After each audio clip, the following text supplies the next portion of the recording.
Eh, Terima kasih sekali Kiai Said, Mr. Holland. Ini kita akan sudah ngobrol secara global, Gus. Kita tarik agak ke dalam secara Indonesia ya. Nah, ini saya mintakan ke Islam yang ada di Indonesia, Mister. Itu kan tadi kita bicara secara global ya. Yang ada Indonesia dengan yang sekarang banyak akhir-akhir ini terjadi, bagaimana ini menurut Mr. Holland ini? Yang khusus masuk kita ke Indonesia. Nanti kita suun juga Kiai Said ya. Saat saya datang ke Indonesia 99.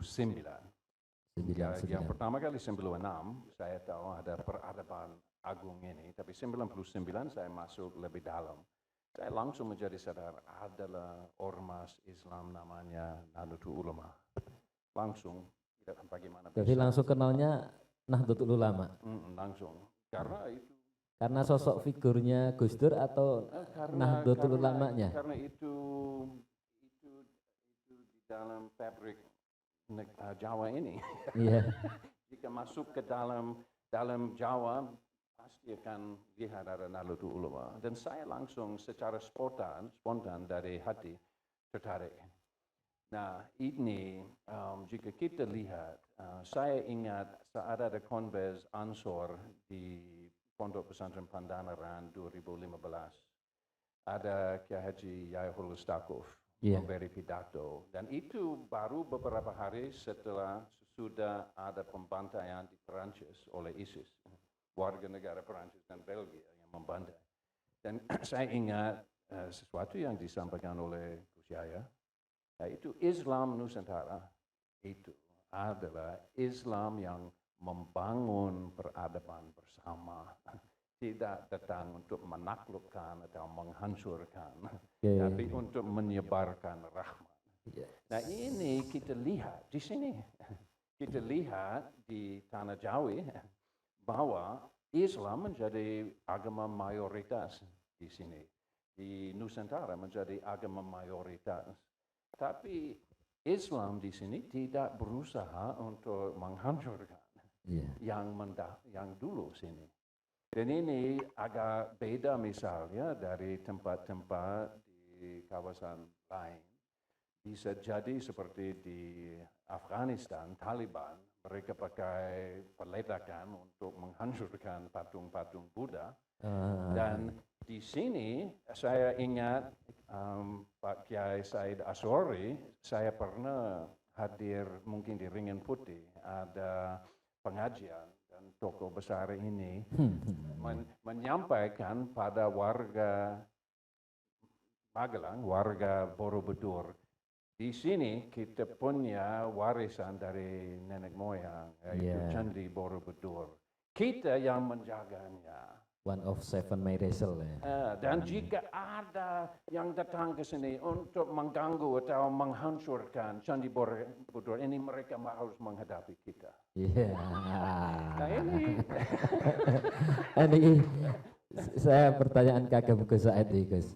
Tadi karena kita sudah membicarakan Islam yang ada di Indonesia, niki selaku Suriyah, apalagi PP, niki derek penjelasan tentang konsep atau Islam Nusantara itu gimana? Karena masih di bawah masih banyak ya mensewu orang yang di luar itu kok masih nggak ada gitu dan lain sebagainya. Maka penjelasan tentang Islam Nusantara, Gus. Ya, Islam Nusantara kalau saya melihat dari banyak para penulis, doktor juga, tokoh-tokoh bahwa Islam Nusantara itu bukan sebagai sebuah madhab baru atau firqah baru atau sekte baru. Jadi Islam Nusantara itu Islam yang berkembang, yang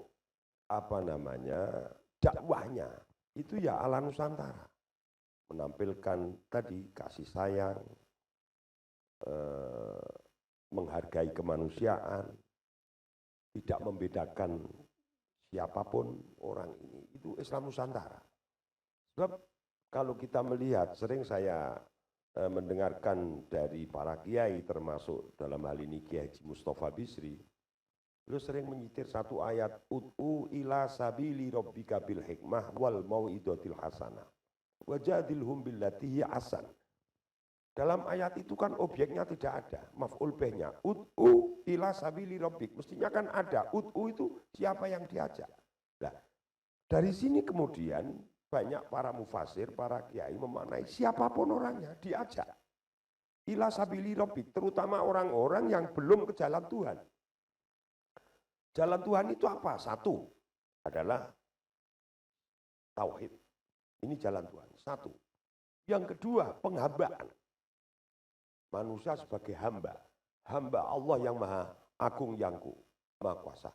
Yang ketiga, itu tadi. Menghargai kemanusiaan, menghargai kehidupan. Di sini Islam Nusantara. Yang kemudian banyak orang melihat masih mungkin pandangannya atau wawasannya masih kurang, sehingga melihat atau menganggap bahwa Islam itu sebagai mazhab baru atau firqah baru. Enggak benar. Kita tetap ahli sunnah wal jamaah. Di Indonesia itu mayoritas kiai, mayoritas warga NU itu Syafi'iyah. Tapi di dalam mendakwahkan, ini melihat kearifan lokal, melihat budaya masyarakat yang dijaga. Nah, ini Islam Nusantara. Kemudian tadi kalau saya mendengar dari Pak Aulan, saya pernah mengatakan itu. Kalau kita melihat orang Islam Magelang lah, NU Magelang, khusus lagi Borobudur, melihat Borobudur itu sebagai warisan budaya. Kalau kita melihat sosok Borobudur itu ya sama dengan batu kali, batu progo, batu-batu yang untuk bangun pondasi itu sama. Tapi karena ini kemudian sudah dibentuk oleh para nenek moyang dulu, leluhur di Kabupaten Magelang waktu itu tahun berapa ya, zaman Sailendra, ya kita hargai hasil karya mereka, itu kita hargai dengan kita jaga, kita rawat, ini loh. Tapi sekedar kita menjaga dan merawat, tidak kemudian mengagungkan, mendewakan, ini sebagai sebuah kekayaan budaya, sehingga tidak boleh dihancurkan, tidak boleh dirusak. Ini kekayaan budaya, kekayaan Indonesia yang harus dijaga. Toh kemudian banyak mendatangkan manfaat juga. Manfaat dalam arti ekonomi. Di Borobudur itu kan tidak ada satupun orang yang beragama Buddha. Tidak ada satupun, tapi menghargai. Ini sebagai situs kita hargai, sebagai warisan nenek moyang kita hargai. Kita hargai sebagai sebuah karya besar waktu itu kita hargai. Yang bisa kita ambil adalah bagaimana semangat itu kita transformasi pada diri kita. Dulu saya yakin pada zaman Sailendra itu kan belum ada teknologi. Belum semaju sekarang lah. Mereka masih manual. Tapi bisa menghasilkan sebuah karya yang luar biasa. Ini karena semangat, karena etos. Nah, ini harus kita ambil. Etos semangat itu untuk perjuangan kita di dalam kehidupan ini. Kalau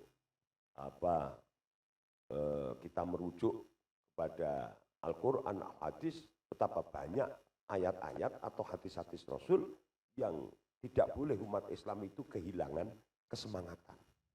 Sampai ada doa itu, doa Rasulullah yang selalu memohon perlindungan kepada Allah, dijauhkan dari kemalasan, kesetan, kemalasan, agar selalu semangat untuk memperjuangkan ini. Nah, itulah yang harus kita bisa ambil.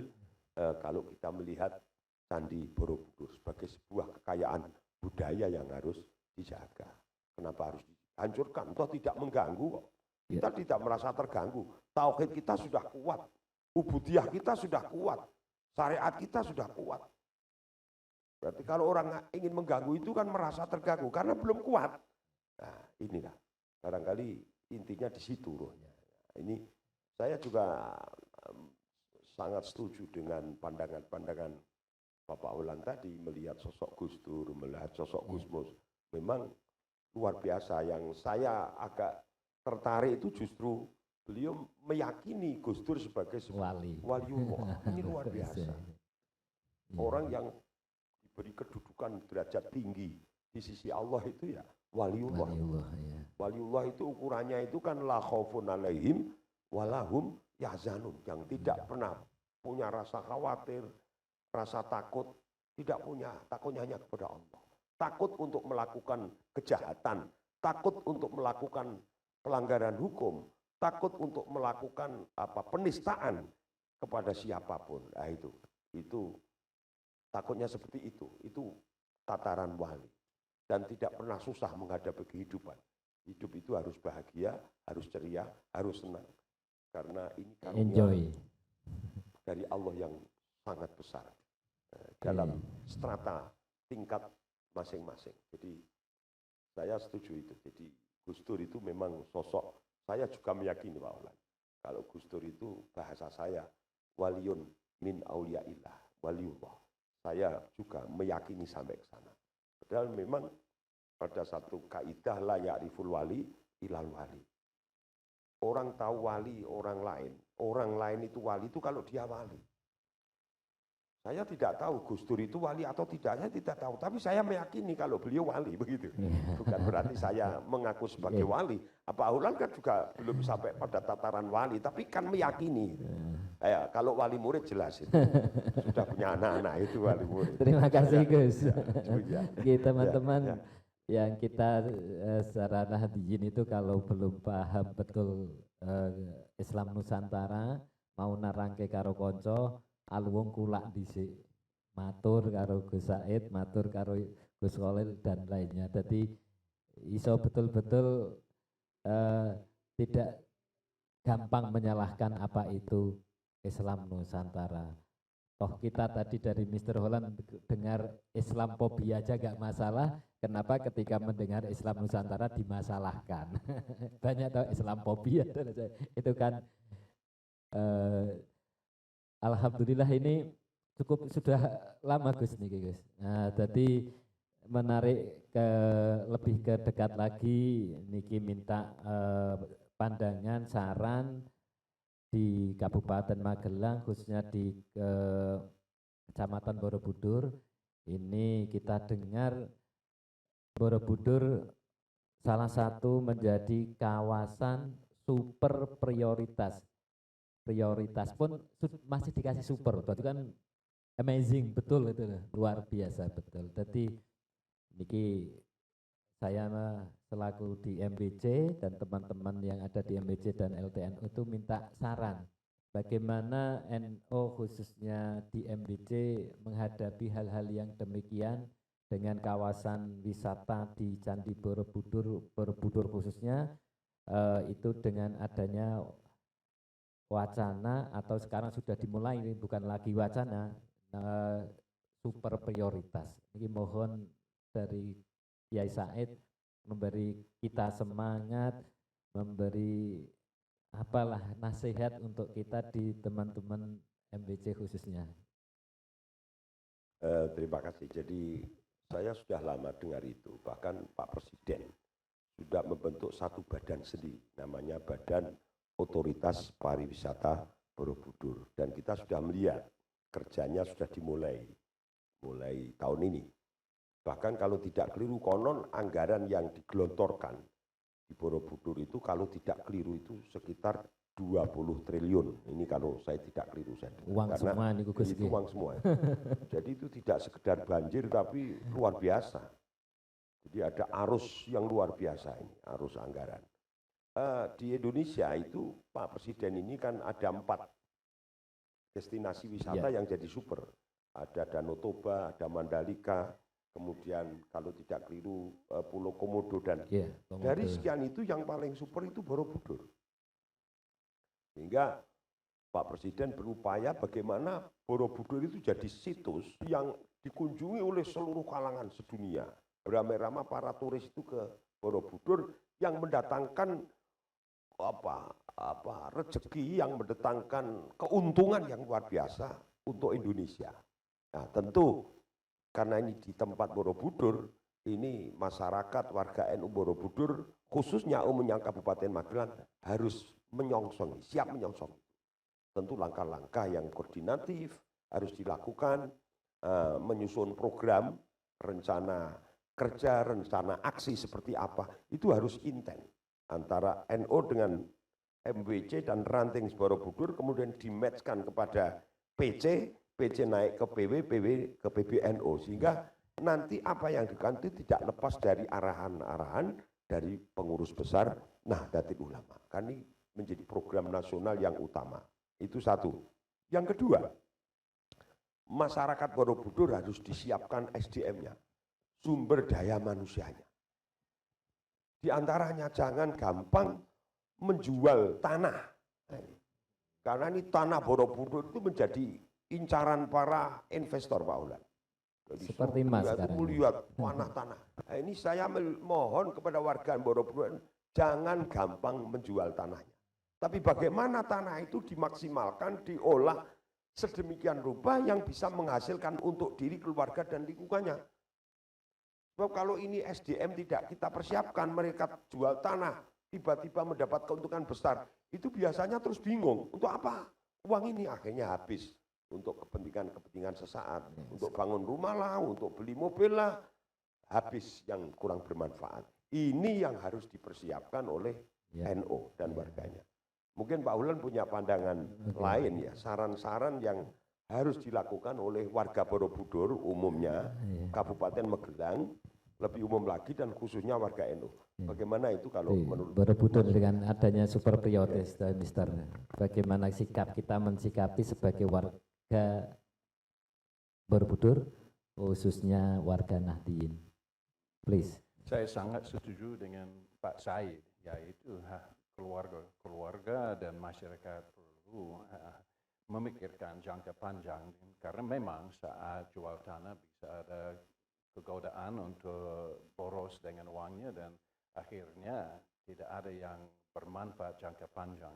Dan ini saya berharap bahwa NU bisa membantu dalam urusan seperti itu. Jika kita memikirkan secara global dan nasional, yaitu posisi Borobudur secara global dan dalam pariwisata global, ini Islam rahmatan lil alamin, semakin pikat perhatian dunia lewat Nahdlatul Ulama.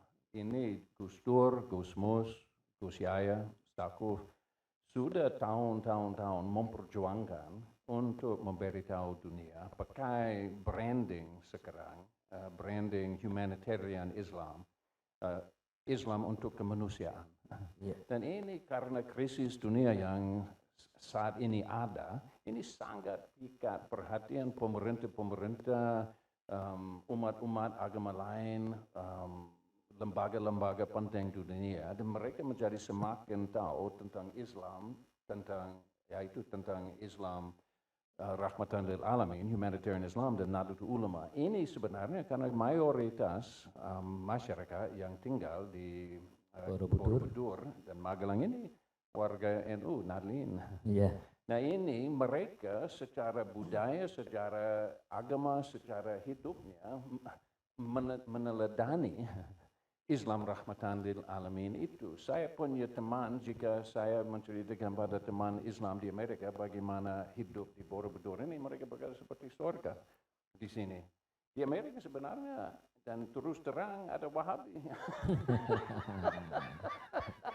Ada ekonom muslimin, ada yang membuat agama menjadi politik dan suasana panas terkait dengan agama. Tapi di sini agama, orang belajar dari para kiai-kiai NU bagaimana agama bisa membuat hidup menjadi sejuk dan hidup berdamping, rukun, damai, tentram. Nah ini bisa menjadi teladan untuk seluruh dunia.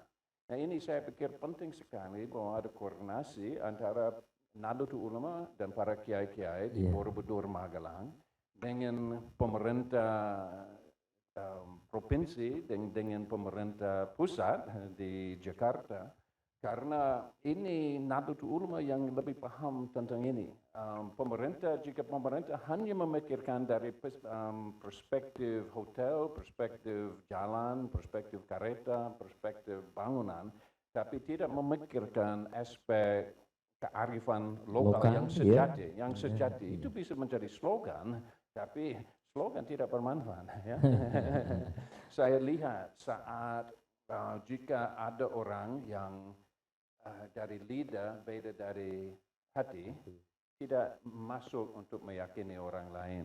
So, saya pikir bahwa jika ada koordinasi untuk membentukkan konsep pariwisata di Borobudur, Borobudur bisa meyakini masyarakat global bahwa Islam itu sungguh rahmat. Dan Indonesia adalah yang pengawal untuk mengantar dunia ke peradaban masa depan yang lebih baik. Dan Borobudur bisa menjadi pusatnya dan bisa dipimpin oleh Nahdlatul Ulama dan masyarakat Borobudur. Karena ini sebenarnya pemerintah di Jakarta paham tentang modal dan pembisnis paham tentang modal dan bisnis, tapi itu para kiai-kiai dan masyarakat sini yang lebih memahami tentang apa yang akan memikat perhatian global. Dan itu sangat penting dan bisa menjadi kunci sukses menurut saya. Jadi kearifan lokal tadi tidak hanya di mulut, tapi betul-betul juga ada di sini kearifan lokal. Itu yang luar biasa ini teman-teman. Biasanya kita ngomong kearifan lokal, tapi di sini tidak ada kearifan lokal juga. Terima kasih sekali ya. Alhamdulillah tidak terasa kita hampir 1 jam lebih ini berbincang-bincang matur-matur dengan Kiai Said. Tapi saya masih ngenyang Gus. Nyuwun untuk closing statement terakhir untuk memberi harapan dan semangat khususnya untuk pengurus MBJ ini. Biar betul-betul kalau mau meraih cita-cita ya kudu gelem ngoyo tenan untuk mewujudkan hal tersebut. Niki nyuwun saran donga dari jenengan. Saya dalam pertemuan ini saya hanya ingin menyampaikan untuk closing bahwa NU Borobudur harus solid, harus bersatu, solid, utuh dan punya etos yang sangat tinggi. Itu yang kedua, punya perhatian betul kepada warga masyarakat. Yang ketiga, memperhatikan betul terhadap perkembangan yang sekarang sudah mulai berjalan. Perkembangan ini seperti apa? Jangan sampai program pemerintah yang luar biasa itu justru merusak sendi-sendi kehidupan di Borobudur dan lingkungannya. Yang kita katakan kearifan tadi, kearifan lokal itu justru terpinggirkan, itu jangan sampai rusak, sehingga masyarakat Borobudur yang bersatu padu, yang gotong royong, yang saling menolong itu justru hilang karena ini tidak siap tadi. Jadi di sini NU punya peran besar untuk selalu bagaimana mengawal Borobudur khususnya dan Kabupaten Magelang pada umumnya menyongsong era pariwisata super Borobudur ini. Demikian. Kurang lebihnya mohon maaf. Terima kasih. Ini ya, atau one minute to closing statement from for MBC Borobudur, NU Borobudur. Ya. Setiap hari saya bangun dan saya bersyukur pada Gusti Allah Subhanahu wa Ta'ala bahwa ada kesempatan tinggal di sini di Borobudur. Mari kita semua tetap ingat berkat dari Tuhan, tinggal di sini, punya lingkungan yang sejuk, ada kesempatan tinggal di dalam suasana yang dijaga oleh NU, dan mari kita melestarikan budaya yang sangat berharga ini. Thank you very much. Terima kasih. Matur nuwun sangat Kiai Said, Mr. Holland, thank you very much. Semoga tambah bermanfaat. Dan ini untuk terakhir, dan teman-teman semuanya warga NU dimanapun berada, khususnya di Borobudur, jangan lupa untuk memberi bergabung di Facebook NU Borobudur dengan cara like atau komen dan subscribe di YouTube NU Borobudur. Jadi kalau ada YouTube bisa bergabung di NU Borobudur. Sekali lagi kita ucapkan banyak terima kasih Dateng Al Mukarrom Kiai Haji Said Asrori dan Mr. Holland. Tapi saya tuh tadi dari Mr. Holland itu Gus, nama itu tetap dilabeli dengan nama orang tua. Ini sing di Amerika aja seperti itu ya. Kita di Indonesia mah hampir-hampir jarang ini. Biar sebagai kontrol sebetulnya itu. Mau Yai Said Asrorila itu kan kontrolnya ada di bapaknya. Itu ternyata di Amerika juga seperti itu ya. Luar biasa nih. Jadi besok kula ya tak tambahin ngono ya. Alhamdulillah luar biasa. Semoga hari ini buat Yai Said dan Mr. Wan tadi amal jariah. Itu dari saya mohon maaf yang sebesar-besarnya. Kita akhiri.